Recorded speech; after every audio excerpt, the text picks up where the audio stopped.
ఇది చాలా అన్యాయం. ఇప్పుడు సంఘాలను నడిపే వాళ్ళు, ఇంతకాలం ప్రజాసేవ చేస్తూ మీరున్న వాళ్ళు, మీకే ఇల్లు లేకపోతే సామాన్య పేదవాళ్ళు, మీ దగ్గర చీటీలు కట్టేవాళ్ళు, మీ దగ్గర అకౌంట్లు ఓపెన్ చేసి లోన్లు తీసుకునే వాళ్ళకి ఇళ్ళు ఉంటాయా? అది పెద్ద సమస్య.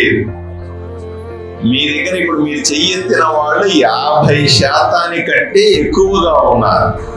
మీరు పోయి మీ సంఘం మీటింగ్ పెట్టారనుకోండి, నామ సంఘం మీటింగో లేకపోతే ఇక్కడ పెట్టేదాన్ని ఏమంటారు, ఈ సమైక్య సమావేశంలో కూర్చొని సొంత ఇల్లు లేని వాళ్ళు చెయ్యెత్తంటే అక్కడ కూడా 50% ఉంటారు కదా.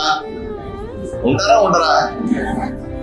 అంటే ఈ ఊర్లో, మన ఊర్లో సొంత ఇల్లు లేని వాళ్ళు 50% కంటే ఎక్కువగా ఉన్నారు అని మీకు అర్థమవుతుందా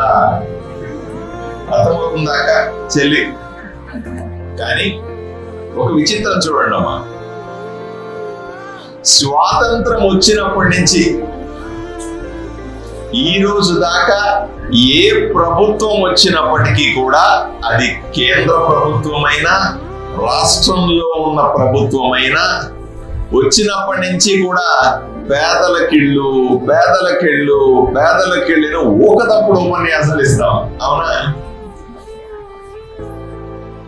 ప్రతి ప్రభుత్వం వచ్చినప్పుడు మేము ఇన్ని లక్షల ఇళ్ళు ఇచ్చాము, ఇన్ని కోట్ల ఇళ్ళు ఇచ్చాము అని లెక్క చెబుతుంది.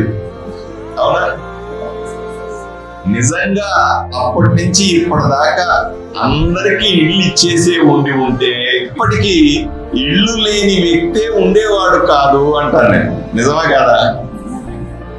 ప్రతి ప్రభుత్వం ఇళ్ళు కట్టేస్తే ఇచ్చేస్తే, నేను ఇప్పుడు ఇళ్ళు లేని వాళ్ళు చెయ్యొద్దండి అంటే ఒక్క మనిషి కూడా ఎత్తేవాళ్ళు కాదు.